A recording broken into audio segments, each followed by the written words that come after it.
Amen. Happy New Year, everyone! Yan, narapod ka kusog inyong Happy New Year last New Year. Alright, yun na yung makatabad. Happy New Year! Mura kong namati og New Year talaga na day na. Ayan, pwede ba ni may pangutano ni may mong katapad? Happy ba imong New Year? Ayan. No? Is your New Year happy? Ayan. Or nag-New Year lang pero way happy? Ha? Meron bang ganon? I hope happy ang inyong New Year. Together sa inyong family, inyong mga loved ones, no? Bisan kit sa inyong kauban. Ayan. So, pero mas magiging happy ang New Year kapag kauban si Lord. Amen. No, lahi ra jud basta ang Ginoo kauban nato. Ang New Year will be more joyful. Not just happy, but joyful New Year. Ayan. So, kinsa siya excited na sa buhaton sa Ginoo this 2025? Come on, ipalakpakan ka mo sa mga excited na may buhaton si Lord. Amen.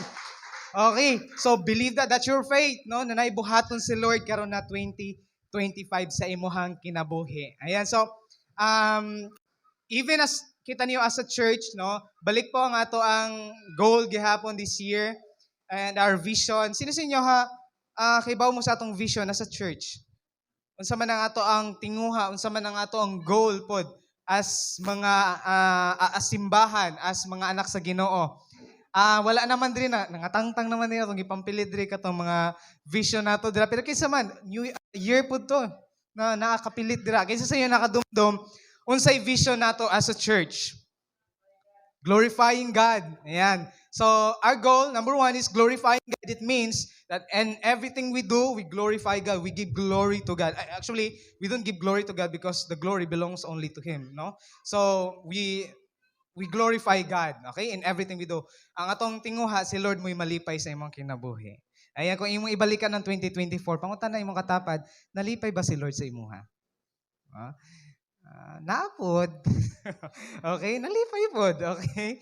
And also, isa sa ato ang vision is multiplying quality disciples of Jesus Christ. So, why we are mga hope grows, mga discipleship process because gusto nato na maging disciple ta ni Christ. We grow in faith. Amen? Okay, so, kinsa sa inyo hanamo New Year resolution? Uso pa ba yan sa mga Christian pag mga New Year resolution? Siguro, naging na mo, karon na year sa simba, musayon na gid ko. Ayan. Kasi sa inyo, New Year resolution na ninyo. Musayon ako. No? Countdown pa lang na anak ko. Countdown gapon na, no? Late pa rin eh. Nag-abot na sa countdown. But at least, di ba?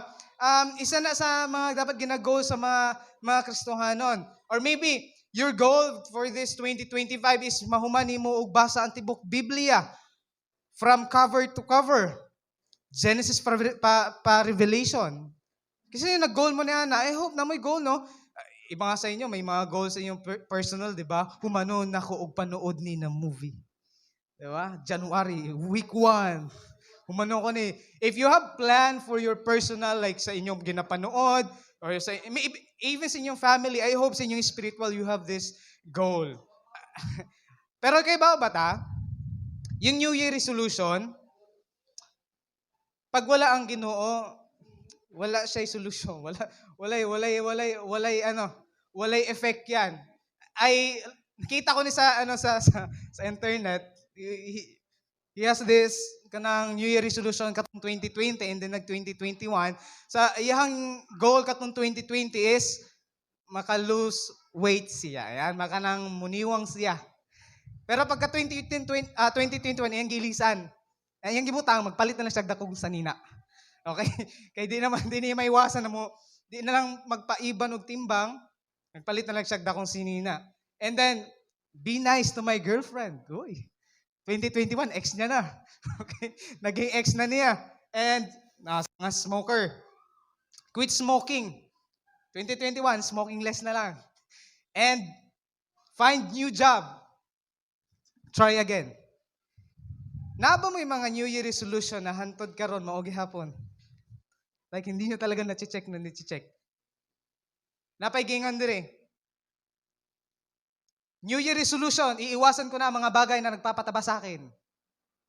Tulad ng timbangan, salamin, pictures. Wala man siguro nag-goalan na din, no? Like, wala mo. Pero magpaiban sa buyay. Isa ko ni Ana. Pero basig magpalit na lang kung dagkong sinina.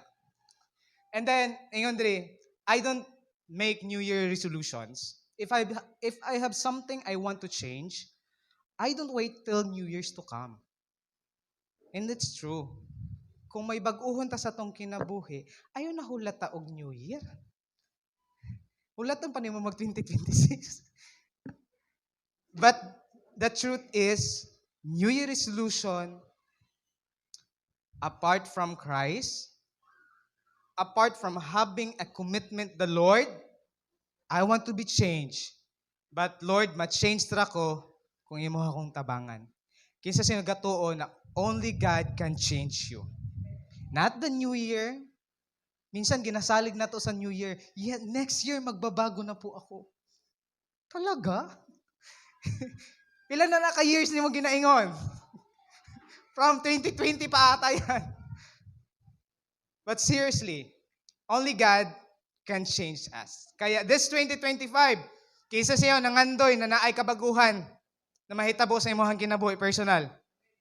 Sa imong family, only katura mga nag-aimin mo maka-experience niya na. Kato mga wala nag-aimin, kita man ang Ginoo sa inyo ha. Mura magnadlok. Sa imong financial. Oh, di ba? Hinay, bahala mo. Sa inyong study. Nakikita ng mga angel yan, bahala kayo. Lord, katura mga nag-aimin mo i-bless. Amen ba? Ayun no, magbago na tayo. New Year na. Joke lang. No? Have faith. Si Lord rin maka-change na to. Kaya this 2025, no? This atong series karon January, I hope na we will navigate 2025 wisely. Ano yung navigate? No? Kanang kita na mga parapanagat or ano? Ayan. To navigate is to plan o to direct ang kanang ruta ba? Ang kana siya ginagamit na siya kanang mga nagalayag. This 2025 para tayong mga naglalayag. And then, kung dili ta wise, kung unsa to'y mga nahitabo sa to 2024, posible gihapong mahitabo sa to this 2025 if wala ta, if dili ta maging wise pag-navigate, if hindi natin pinaplano to. Have you been into a place and then, kanang pag-adto pa lang ninyo, wa ka kaibaw kung asa dapit. Sa mga first time, may mga first time ta, may first timer ta diri. Kanang, di ba, di man mo katultol diri. Minsan, pag dili ta katultol sa usa ka lugar, ang atong pangutana permi, asa naman ta dapit? Abot na bata, duol na bata.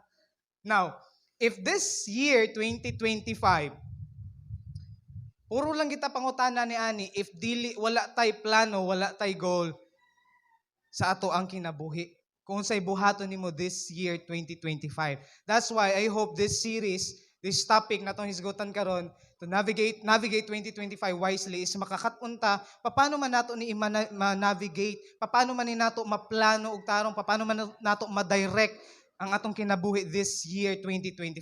Sabi nga sa Bible, in Psalms 25 verse 4 to 5, show me the right path. I hope that's our prayer. Mao ba ng prayer ninyo? Lord, tabangi ko karon na year 2025. Show me the right path. Kung sa may buhaton nako sa akong kinabuhi, sa akong career, sa akong business, sa akong family, Lord, show me the right path. And ingon dira, oh Lord, point out the road for me to follow. Asahan nyo, damong mga roads na makita nimo karon na year. And sometimes, makahunaw na ta is murag sakto na nina road. If wala ang guidance ni Lord, we can be misled or pwede tang masaag sa ato ang kinabuhi karon 2025. Okay, that's why we need to ask God. And verse 5, lead me by your truth and teach me. Paano man ta ma-lead by truth? Pinahagi sa pagbasa sa Biblia. Ang Bible is full of truth. Now, that's why kung wala tayo basa-basa sa Bible, wala tayo truth. And teach me, for you are the God who saves me. Kinakanta natin kanina, no? Si Lord na mo yung nakaluwas na to. Siya ang nagluwas sa ato And nga all day long, I put my hope in you. Kisa sa inyo, inyong paglaom si Lord ra. We don't know what will be gonna happen this year 2025, but we put our trust in God. Si Lord atong saligan nini, siya ang atong paglaom. Amen? Sa kay Lord humana ang 2025, no? Tapos na ang December, next Christmas. Pero kita, we don't know unsay mahitabo sa toa. But I believe sa Lord na ay buhatan sa atong kinabuhi. No? To navigate is to have clear direction. Kamusta, pangutan mo katapat, kamusta imong direction karon sa imong kinabuhi? May direction pa ba? No? Or wala nang patutunguhan ang buhay na ito. Lagay na sa exhortation. Basing nakapangutan na ka, nag-unsa pa man kung ining kalibutan na, ngano nakaabot naman kung 2025. Ang siguro yung nangutanan ni Hannah, no? But maybe because of the problem, but kaya ka, ako ingon sa inyo ha, the reason why nganong hantod karon buhi ka pa, is tungod na pa'y plano ang Ginoo sa imo ha. Kaya ayaw, dili na to sayangon ang tong kinabuhi, na nakaabot pa ta ni ini. Have a clear direction. Set goals. Make plan. Sa asa man, sa imong family. Okay? Sa imuhang work. If you are working. Studies, mga estudyante. No, wag puro work, wag puro studies. No, wag puro activities. Have time with God. Set a time for prayer. Reading the Bible. Minsan, pagdamo na activity, assignment, Lord. Wala na. No? And business, if you have business, and even in your financial. And ito, I hope, napo kay plano. Napo kay goal for the ministry. For God. Okay? No? Sa diri sa simbahan or sa imuhang sa ministry. So, tapika nato karon. Paano man ta maka-navigate wisely this 2025? One thing na akong tudlo sa inyo karon is magkanaatay. Di na lagi siya. Focus. Say the word focus. Muna itong fokusan karon, the word focus. And then unsa ang giingon sa Biblia mahitungod ni ana when it comes to focus. Kasi aminin man natin, pag wala tayo focus, madali tayong madistract. Amen? Kaya nga, if nakakadiri sa simbahan, if you are not focused, you will be distracted. Madistract ka. No, if dili ta focus sa Ginoo sa pagpamati siyang pulong. That's why inemo katapad focus. Okay, pag-focus, unsay Bisaya sa focus? Pag-focus, okay, pag-focus. Okay, I don't know sa Bisaya sa focus, but atong basahon natong Biblia. Okay, Mark chapter 4, verse 35 to 41. If you are familiar with this verse, sige manindog ta alas atong pagbasa sa pulong sa Ginoo. Nganong manindog ta every time we read the word of God is because apan natay garespeto ta, garespekta sa word ni Lord gahatag ta og respeto. Okay? So basahan nato Mark chapter 4 verse 35. Ingon diri, og nianang pagkagabi giingnan ni Jesus ang iyang mga tinun-an. Manabok kita sa lanaw. Busa gibuyaan nila ang tanon sa katawhan ug ang mga tinun-an misakay sa sakayan nga gisakyan ni Jesus ug kuyog sila. May ubang mga sakayan usab didto. Unya mihuros ang usa ka kusog nga unos ug tungod sa dagkong balod nasudlag tubig ang sakyanan ug hapit kini mapuno. In verse 38, apan natulog lang si Jesus nga nag-unlat dito dapit sa uli. Gipukaw siya sa mga tinun-an nga nag-ingon, magtutudlo, wala ka ba mabalaka nga hapit naman kita mga lunod. Verse 39, may bangon si Jesus ug iyang gipahunong ang hangin ug ang mga balod iyang giingnan. Hunong ug mihunong ang hangin ug mibanos ang kalinaw. Verse 40, unya mingon si Jesus kanila, nganong nalisang man kamo, wala ba kamoy pagsalig? Verse 31, apan nahibulong sila pag-ayo og nagpangutan na ay kinsa man kining tawhana nga bisan gani ang hangin ug ang balod mutuman man kaniya. God bless His word. Let's pray. Father God, we thank you so much, Lord, sa imuhang pulong karon na imong itudlo sa mga Lord. God, tabangi mi as we navigate, as we maglalay kami this 2025. Tabangi mi, Lord, to have focus kung asa mi dapat mag-focus, especially dira sa mga Panginoon. Lord, teach us your word today, Panginoon, o ikaw mag-abli sa mga hunahuna, sa mga kasing-kasing, Lord. We pray for a revelation today, Panginoon, in Jesus' name. Amen and amen. Kamapalapakan na ito sa Lord, you may now be seated. Alright. Sige, so, three things that we need to focus on. So, things we need to focus on, tulo ka butang. Ako i-share sa inyo karon. Number one is focus on the promises of God. Second, focus on what God can do. And last, focus on who God is. So three things. Okay, I hope no na as we focus kana na tulo na butang sa atong kinabuhi this year. Okay?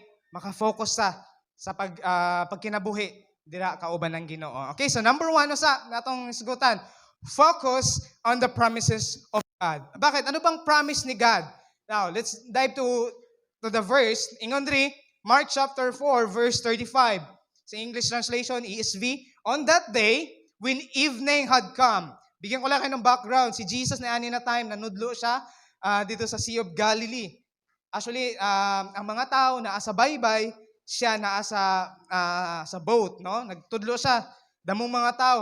Kung basahon nimo na ang mga past chapter, verses, dira nagatudlo si Jesus about mga parables. So damo gitudlo si Jesus. And then pag-abot sa gabi, ingon dira, when the evening on that day when evening had come, he said to them, giingnan niya ang mga disciples, let us go across to the other side. I want you to focus on that word, across. To the other side. So, naamag ko sila sa Pika side. Actually, sa ubang translation nga, let's cross over. Okay, sa mga basketball player, alam nila to. So, cross over. So, ibig sabihin, may lalagpasan ka. Okay? This year, 2025,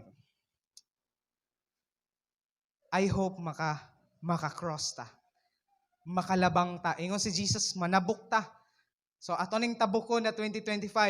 Pero, in order for us na makatabok ta, na successful, make it sure nakauban ka sa Ginoo. Nakauban nimo ang Ginoo. Kaya kung tanawan nato na verse 3, ingon sa Lord, let us go. I hope kasama ka doon.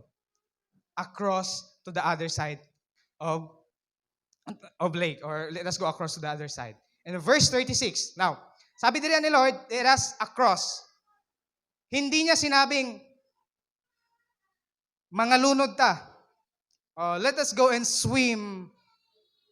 Ang promise ni Lord, makakross ta to the other side. That's the promise. But the problem, eto, may promise si Lord, may word si Lord, manabok ta. Wala gingon ni Lord na mga lunod ta. But the next verse, ingon dira, and leaving the crowd, they took him with them in the boat, just as he was, and the other boats were with him. Okay, nanakay na sila. And verse 37, eto na. And a great windstorm, may bagyo,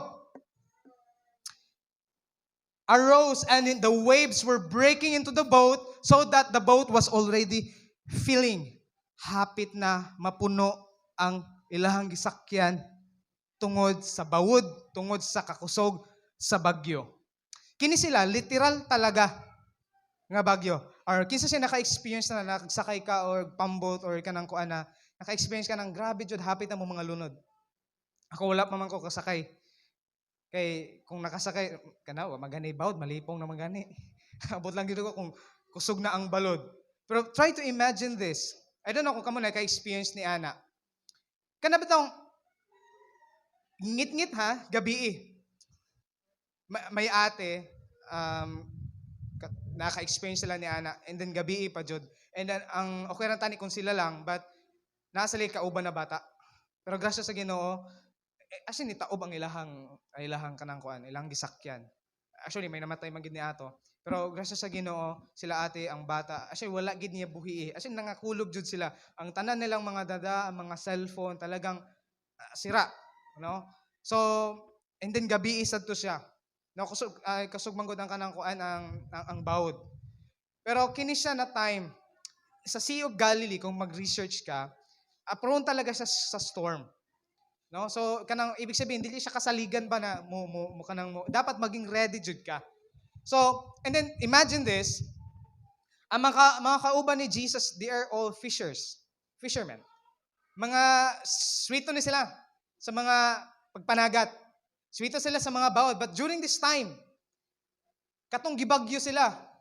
I don't know, kung imong imagine nun siguro, ala, nangalisang na, nagkanang mga nangaratol na talaga. Nagsininggitan na sila, malunod ta. Siguro, ilaha pong mga kauban, layo sad, nasa pikas ka ng kuan. Grabe ang ilahang na-experience na bagyo. Now, imuhang 2024, I don't know. Maybe dili man literal na bagyo ni abot sa imong kinabuhi sa Manila. Pero kinsa sa inyo mura po kagikuso-kuso sa bawod, sa mga problema, sa imong pamilya, sa imong relationship, or maybe sa study nimo financially. I don't know unsa na bagyo ang niabot sa imong kinabuhi. Pero sila literal a windstorm, kusog na bagyo. Dili na kanang baud-baud lang. Nanganta sila bugsay, bugsay, kilig. Wala na sila nanganta niya na as in ikaw daw uyug-uyugon. And then remember, dili nga na paras kadako sa cruise shipping ang ilang sakyan. No? Dati ilang mga barko walay katig. O dili paras karon. So they were in fear. Nakagi sila og bagyo. This 2025, wa man ta nangandoy na makaagi ta og bagyo na maka-experience ta og storm sa tong kinabuhi, but wala man ta nag-ampo, pero maging ready lang ta. Because we don't know unsay moabot sa atong kinabuhi. Maybe there will be storm. Kasi we don't know. Ang atong kinabuhi this 2010, maybe may kalipay. Ang uban gani, pagpasok pa lang, nag-end ang year na puro problema, nag-start ang year na kagi og problema. Our lead pastor, ilahang anak, nag-Christmas sila sa hospital, nag-New Year sila sa hospital. So, hindi nila ine-expect. Ito kasi yon, ang bagyo hindi natin ine-expect. Moabot ra na siya.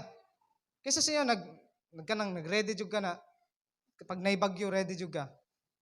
Bisan mo sa pana, kahit mayon pa na ang pag-asa na moabot na bagyo. Pero wala joy makaandam pag moabot na ang bagyo. That's why this 2025 hindi natin alam kung anong mangyayari.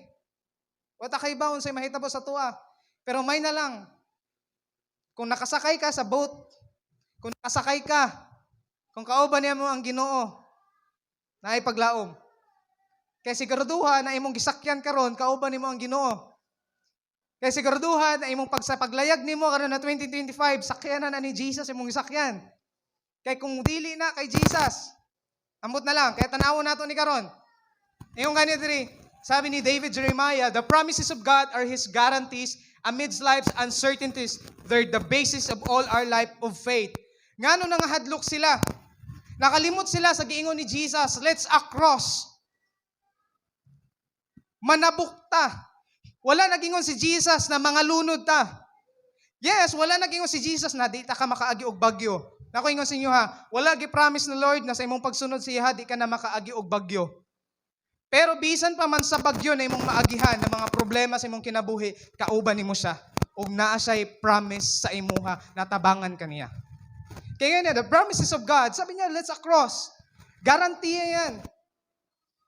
Pero sometimes, pag dili ta sa promise nakafocus, if focus ta sa mga problema, asa ang mga disciple nakafocus? Katong niabot ang storm, ang bagyo. Asa na sila nakafocus? Sa bagyo. And sadly, sometimes, nga na ta. Pag okay ang atong mga sitwasyon, yes, Lord, I love you, I worship you, Lord. Focus na focus kayo ta sa Ginoo. But sometimes, when the storm hit, minsan, ang atong focus, balihin sa ato ang mga problema. But remember this, unsa man imong maagihan karon na 2025, focus on the promises of God. Now the question is this, may mga pangako ka ba niyang pinanghahawakan? Yun lang. May mga promesa ka ba na ginakuptan diha sa Ginoo? Kasi minsan, pirmi natong mabatian. Last December, nag-topic ta about the promise fulfilled, that God is faithful to fulfill His promise, His promises. Pero ang pangutana dira, may ginakuptan ka ba na promesa diha sa Ginoo?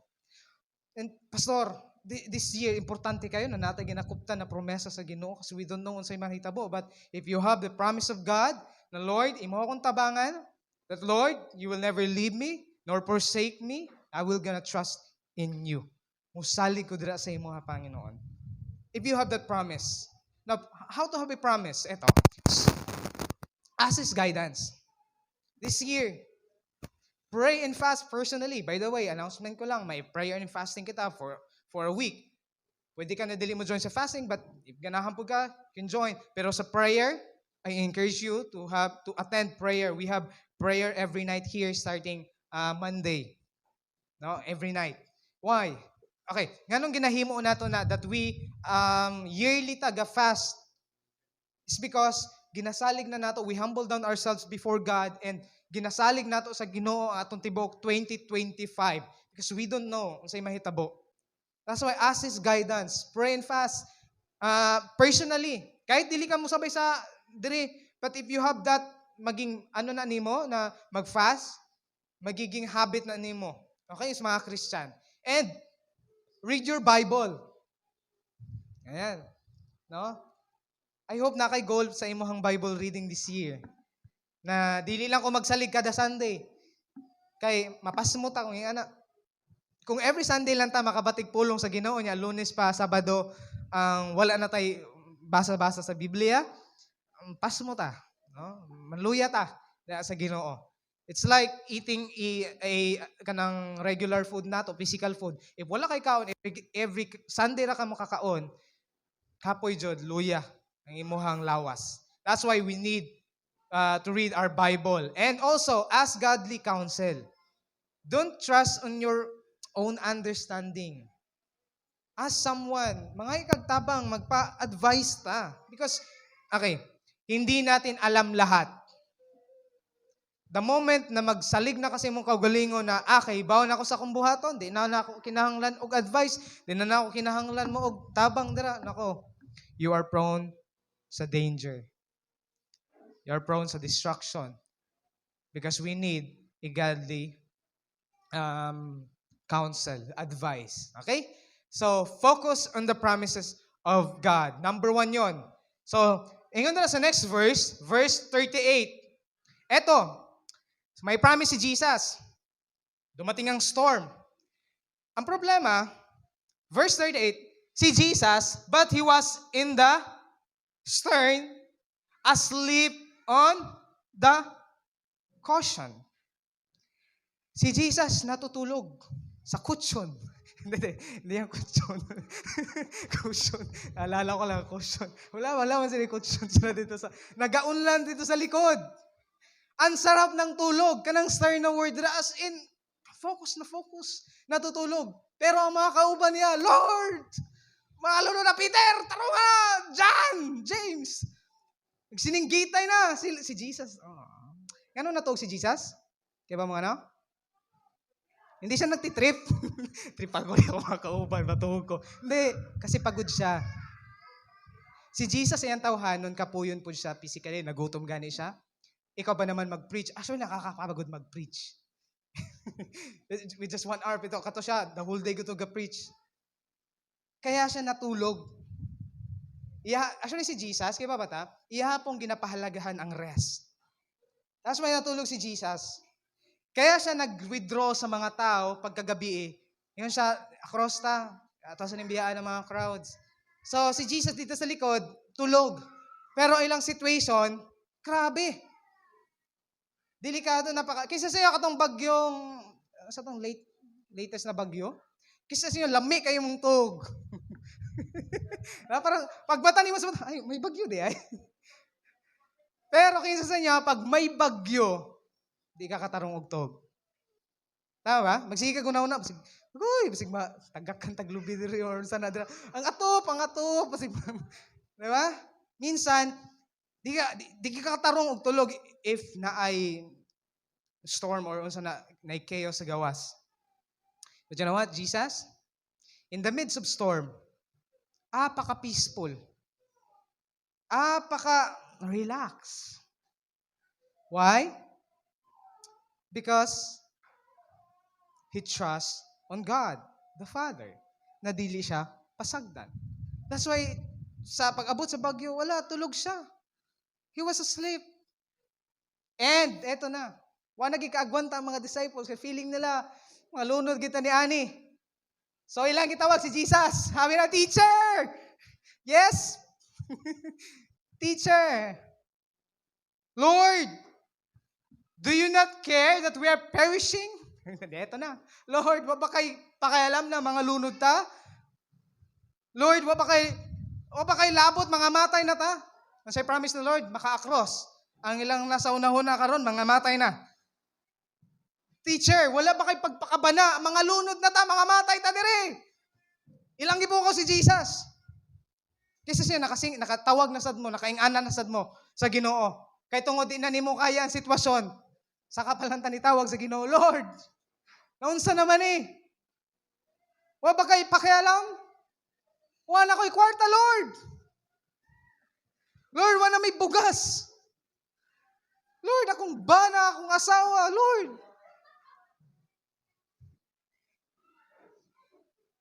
Nakatawag ka na ba sa Ginoo? And then parang ingnan nimo ang Ginoo, Lord, nabadjog ka? Lord, labagi ko nimo? Lord, nag-care bagi ka na ako? Kasi siya ka nang nakadrama na ka sa Ginoo. Lord, kung nag-care ka sa kuha, dapat dili ko nimo pasaktan. Dapat wala ko nimo pasakiti, Lord. Gusto bagang ko sa Ginoo, ikaw may nagpasakit-sakit sa mga kaugalingon, ha? Sometimes we blame the Lord. So they ask, teacher, as in they are shouting with fear, Lord, mga lunod na ta.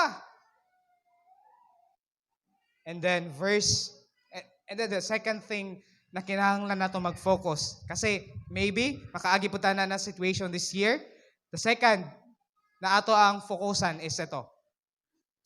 Focus on what God can do. For them, wala na sila mahimo. Tama? Wala na sila mahimo. Bisag pag mga fishermen yan. Kahit mga sweeto na sila. Pero during this time, tungod sa bagyo, tungod sa kakusog, sa storm na ilang ginaatubang, it's as if they're saying, Lord, hindi na ako kaya. And they focus sa butang na dili nila kaya. They focus on the storm. Yes, eto. Na yung mga problema sa tong kinabuhi na dili nato kaya. So ay focus dira kay dili mo kaya. Focus sa Diyos kay kaya niya. Focus on what God can do. Tanawa mo sa gihimo sa Ginoo. Verse 39. And he awoke. Nimbangon siya and rebuked the wind. Gisaway ang hangin. And said to the sea. Kinausap ba naman ang dagat? Peace. Peace. Wala siya niya na peace. Peace. Be still. Hunong. Yung siya, kalinaw. Dingin na niya, hunong. And then, unsa netabo? And the wind ceased. And there was a great calm. Ni kalma. Imagine this. Ang imong feeling kung naa ka dito sa pambot, mga matay na mo. Pero, pagbangon ni Jesus, katong si Jesus na mo inilihok. Isa ra kasulti. Duha di ay, peace. Be still. Duha, 2 words. And, ang hangin, nihunong. And then there was, nikalma ang tanan. Para ba itong, kung imagine na naman, ngit-ngit kaayo. Pero sa katong pag-sulti ni Jesus, no, mga bawd, mga basa na sila sa langnaw, mga basa na, ambot ilang mga gamit. Then si Jesus tulog, and then pagbangon ni Jesus, nalimpungatan pa siguro. wala yung mga sa Biblia na nalimpungatan si Jesus. Pero, pagbangon niya, just one, ingon na siya, hunong. Unsa man ang mong maagihan karon na tuig 2025. Unsa man na chaos, unsa man na struggle, unsa man na bagyo ang moabot sa imong kinabuhi, remember this. Kaya na ni Lord pahunungon. Unsa man kadagko na bawod, kaya na pahunungon sa Ginoo. That's ang ato lang buhaton. Trust the omnipotent God. Salige ang Diyos na gamhanan sa tanan. Omni means all. Potent means power. Our God is an omnipotent God. He can do anything. Kinakanta natin kanina, nothing is impossible. But, pangutanan ako sa inyo ha, sigurado ka ba ka? Talaga ba mangimuha ng gitinuod that nothing is impossible? Bahalag taas kayo. Bahalag mga bugto ang nothing is impossible. Pero gato ba dyan ni ana? Na walay imposible sa Ginoo because our God is all-powerful God. Walay butang na dili niya kaya. Kaya gani karon kung naa kay giatubang na problema, bago pa pagpasok pa lang ng January, may ginaatubang na remember that God is an omnipotent God. He can do anything. He is all-powerful. Kung napatigil niya ang bawd, kung napatigil niya ang bagyo, kung nagkanaay kalinaw, pwede sa dani mo ma-experiencehan. Saligi ang Diyos na kaya buhaton ng tanan. And ang padira, He has all the power all over, He has all power over all things and all times, and all times, and in all ways. Sinong gumawa ng PowerPoint? Okay? In all times. In all times. Okay? Not just by season, hindi lang by season si Lord, no. Anytime, kaya niya na usabon because He is powerful. And then yung let's get, padayon ta. And verse 40. Eto na. He said to them, may tinatanong si Lord, and pwede po, ipangutanan niya sa tuwa, why are you afraid? Bakit ka natatakot?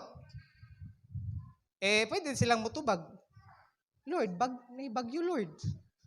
Lord, happy na yung mga lunod. Kisa may di mahadlok ni Ana, Lord. And then, the second part of the question, have you still no faith? Wala ba gihapon tayo pagsalig?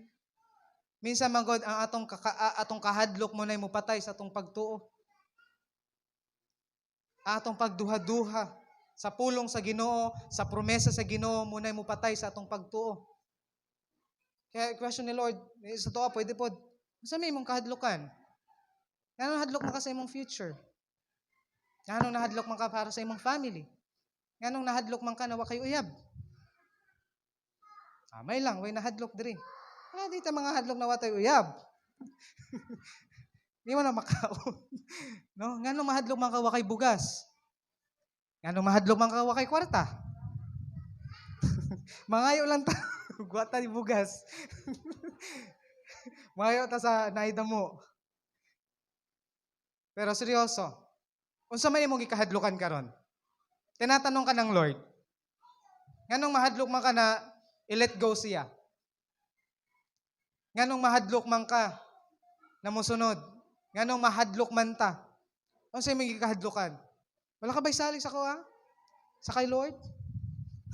Have you still no faith? Wala ba gihapon tayo pagsalig sa Ginoo? So that's the question for all of us. Oh, ba't ka natatakot? Huwag kang matakot. Hindi mo katapal, huwag kang matakot. Kung nakasakay ka sa bangka ni Lord, ay kahadlok. Kauban mo siya. Yes, wala gi-promise ni Lord na wala na storm. Ba't kauban nato siya? Yun pa lang, okay na. Bakit ka matatakot? Kasama ko naman si Lord. Di ba? Kauban man ako ang Ginoo. And verse 3, last. Okay, last na. Bilis Last, focus on who God is. Ano sabi dyan? Verse 41. Ito, last verse. And they were filled with great fear. Natakot sila. Okay, na-afraid. Natakot sila. Karon takot pa rin. Pero ito na yung kanina, takot sila sa bagyo. Okay? Nangangahadlok sila, nangalistan sila. Pero this time, Iba na ang takot nila.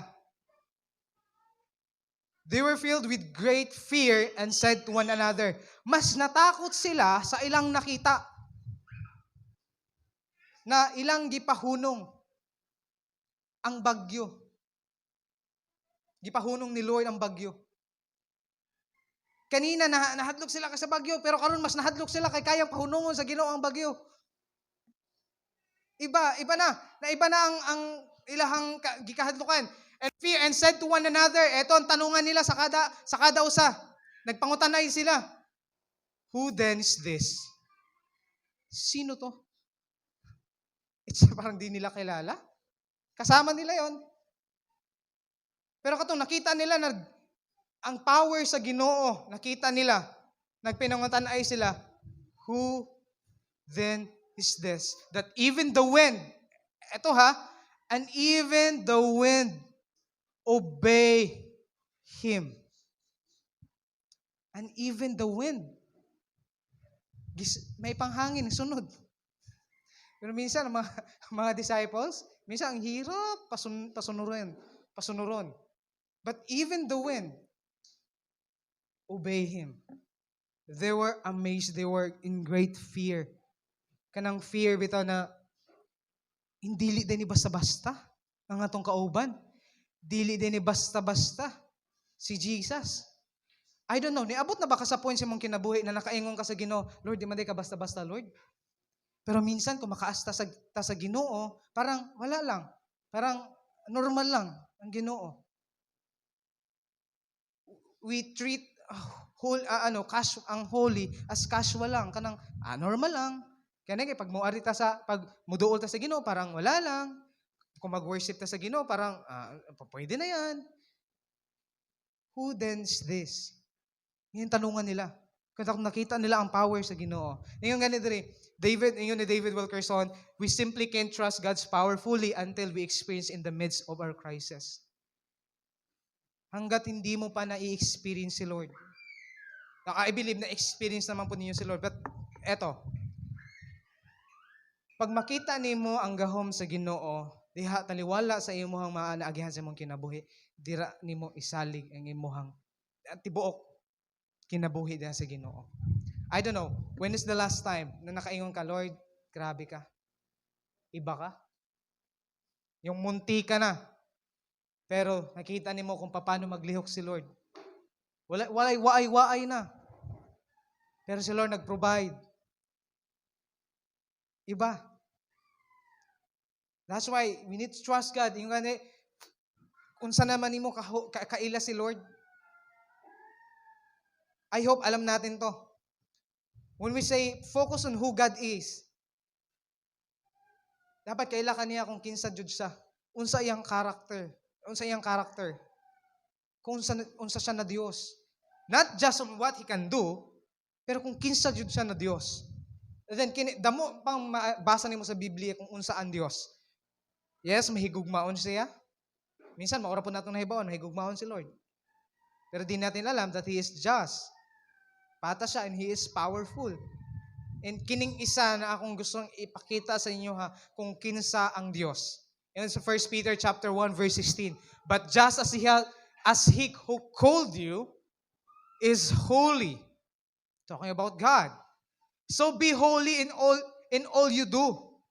Kaya ang nagtawag sa inyo balaan, magpakabalaan man pud kamo sa tanan yung ginahimo. And then minsan, pag makabati kayo tag word na holy, parang nakakatakot. Holy. Holy ka. Yung holy kasi, minsan parang religious lang kayo na term sa to. Parang holy ka ng hinay kayo, ulakaw, nakaputi. No? White lady yun. Iba yun. Kuan kayo, behave kayo pag nasa church. Yun ang worship leader. Ingnay mo katapat, ayaw. Palaan ta diri. Shh, ay langas. Minsan nga pag abot sa holy, but sabihin ko sa inyo holy, it means set apart. Ibig sabihin, gigahin na ka. Ang Diyos, iba talaga siya sa ato. He is set apart. Wala siya isama. And then kita, ingon, Kay kinahanglan daw nato maging holy pod. It means we need to set apart. Actually, ang nagpakabalaan man po nato si Jesus ra, naging righteous ta tungod kay Jesus. Ang ibig sabihin that we are set apart from the world. Ibig sabihin, dili na ta nagasunod kung unsay ginabuhat sa kalibutan. Yung ibig sabihin ng holy. It's not about perfection. Because we will never be perfect in this planet. Ma-prostrate lang ta kung mangita ta og perfect. Halimbawa, muwari ka sa simbahan, and then minsan ma-discourage ta kay, "Ano sa man sir? Yung batasan, yung ani, yung baba, yung sinultian, yung now." No, minsan pag pati ba naman now? No, minsan pag atong panglangtaw lang pirmi is dapat perfect ka na, dapat we will get discouraged pirmi. But you know what? Holy is just being set apart. Gibuwag na ka sa Ginoo. That's why atong pagkinabuhi, sabi ng Lord, be holy because ang nagtawag sa inyo is holy. Ibig sabihin, hindi na tayo nakikiayon sa mundo.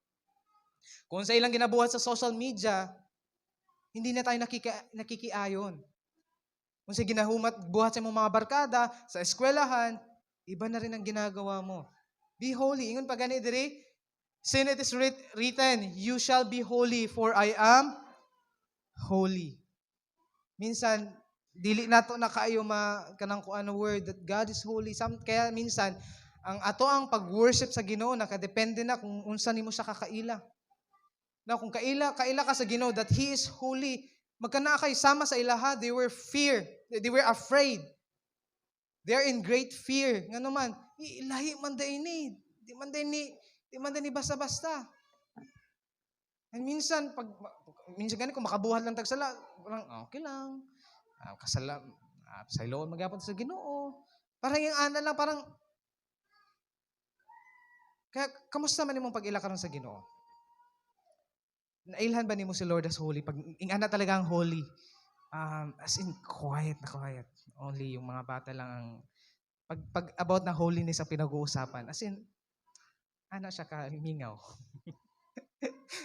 Kasi holy na, bawal na But being holy, nakuha ko sa inyo is not just here in church. Ang atong pagkabalaan, dili lang diri kutob. Even if walay gatan-aw nimo, even if naa ka sa inyo, if naa ka sa inyong balay, you are set apart.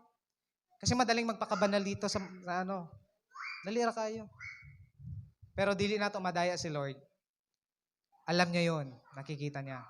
Okay, kaya be holy. Iyan yung character. Focus on who God is. This year, ganahan ka na makalagpas, focus kung kinsa ang Diyos.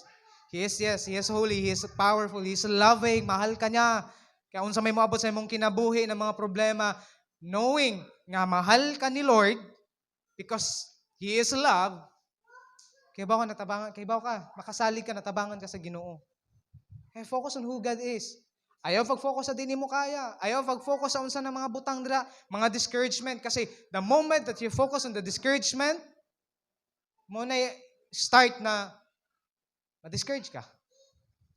Di na ka magpadayon sa Ginoo. Why? Because puro discouragement ang imo ang focus. Kaya nga diri, Hebrews chapter 13 verse 9, Jesus Christ is the same yesterday, today, and forever. I hope you know that.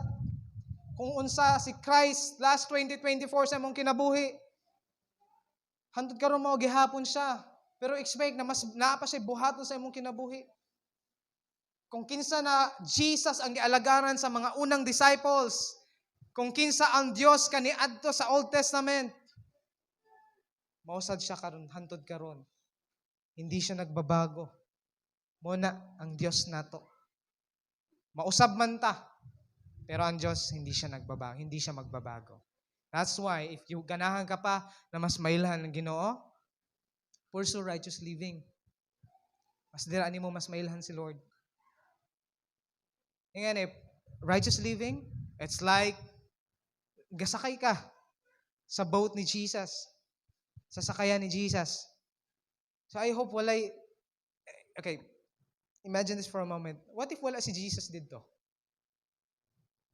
Sa ilahang sakyan. What if wala si Jesus dito? Sige, may tabo sila, no? What if wala dito si Jesus na nagpahunong sa bawod? Kaya I hope masabtan ni nato. Kamusta imong sakyan karon? Sakyanan ba na ni Jesus? And then kung nakasakay man ka diha, ayog naog taon. Malumos ta. Pag wala si Jesus.